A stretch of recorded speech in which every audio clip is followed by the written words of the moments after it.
Fala galera inscrita aqui no nosso canal, seja muito bem-vindo. Deus abençoe a sua vida, abençoe a vida da sua família, a vida de todo mundo que você gosta, a vida do seu cachorro, do seu gato, do seu passarinho, de todo mundo que está perto de você.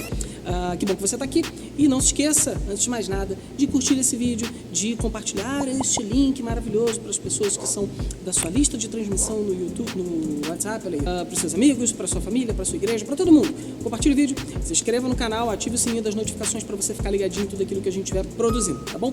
Hoje a gente vai continuar falando da nossa nova série sobre Apocalipse, né? Cartas para este tempo, e a gente vai falar hoje um pouquinho da igreja de Pérgamo, tá bom? Logo agora, depois da vinheta de introdução.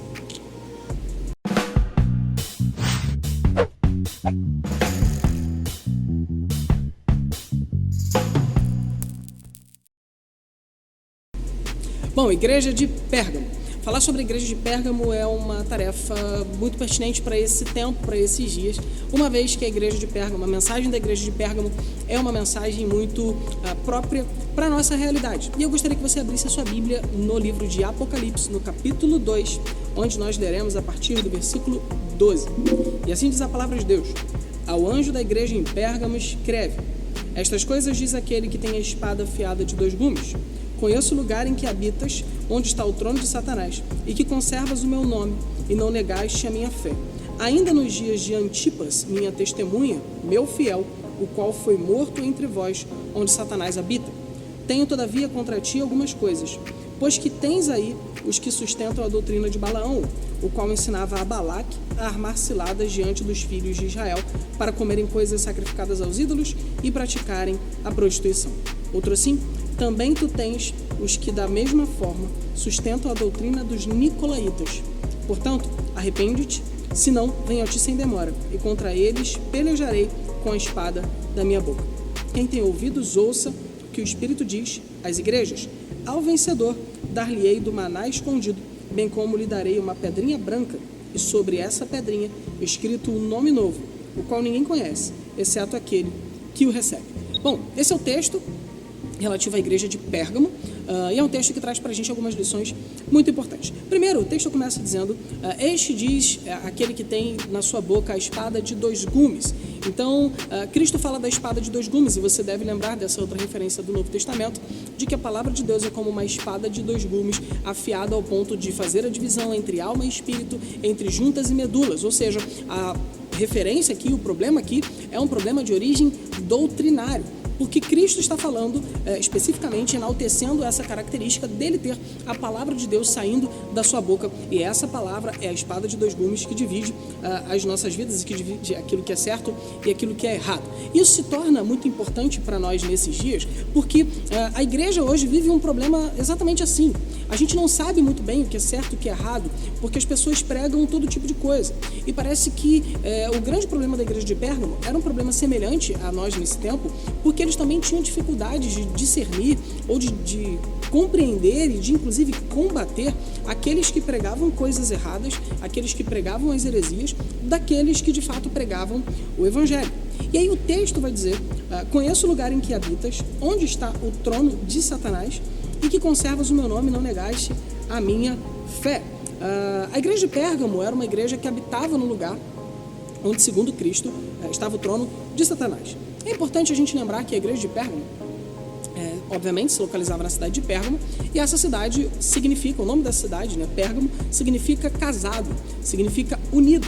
Então me parece que a igreja é a igreja de Cristo, que está unida com Cristo e que recebe da parte de Cristo uma ordem para permanecer unida com Ele e para não ceder às tentações de ir de acordo com qualquer outro tipo de doutrina ou qualquer outro tipo de heresia que seja pregada por ele. Parece que a gente tem uma grande dificuldade de olhar para dentro da igreja e reconhecer que muitas vezes pessoas que falam que são cristãs, pessoas que falam que creem em Jesus, alguns se auto-intitulam pastores, outros se auto-intitulam bispos, alguns até se auto-intitulam apóstolos, mas esses, na verdade, não são nada disso de Cristo.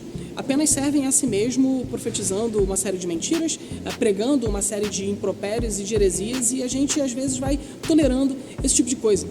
Por isso que essa mensagem é muito pertinente para nós nesse tempo. Jesus continua dizendo que eles estão no trono de Satanás. Por quê? Porque a cidade de Pérgamo era uma cidade muito importante na Ásia e era uma cidade onde você tinha algumas características muito interessantes. Uma delas é que a segunda maior biblioteca da Ásia era na cidade de Pérgamo. Inclusive, na cidade de Pérgamo, você tinha cerca de 2.000 pergaminhos nessa biblioteca. Olha aí, Pérgamo, pergaminho, viu? Entendeu? Eu falei pergaminho, não falei pergaminions. Esses a gente encontra nos debates de internet. É só você ir num fórum aí qualquer que você vai ver um monte de pergaminhos surgindo por aí. Bom, mas o que importa aqui pra gente é que essa cidade era uma cidade extremamente idólatra. Era uma cidade extremamente voltada para a idolatria. Inclusive, nessa cidade você tinha o templo dedicado ao imperador romano, ao Augusto César. E esse templo era o que João vai relatar aqui, como Jesus dizendo, o trono de Satanás, a habitação de Satanás. Então Pérgamo estava num lugar difícil, com pessoas difíceis, em um ambiente difícil, mas era uma igreja fiel. O texto continua dizendo sobre Antipas, um mártir da igreja primitiva, que foi morto por pregar o evangelho. E logo depois, o texto vai dizer o seguinte, né? A gente pode perceber a partir do versículo 14. Tem, todavia, contra ti algumas coisas, que tens aí os que sustentam a doutrina de Balaão, o qual ensinava a Balaque a armar ciladas diante dos filhos de Israel para comerem as coisas sacrificadas aos ídolos e praticarem a prostituição. A doutrina de Balaão é exatamente esse pensamento dentro da igreja de que quando o mundanismo entra dentro de nós, quando o mundanismo entra dentro do ambiente evangélico, entra dentro do ambiente eclesiástico, e a gente não reage a ele da melhor forma possível.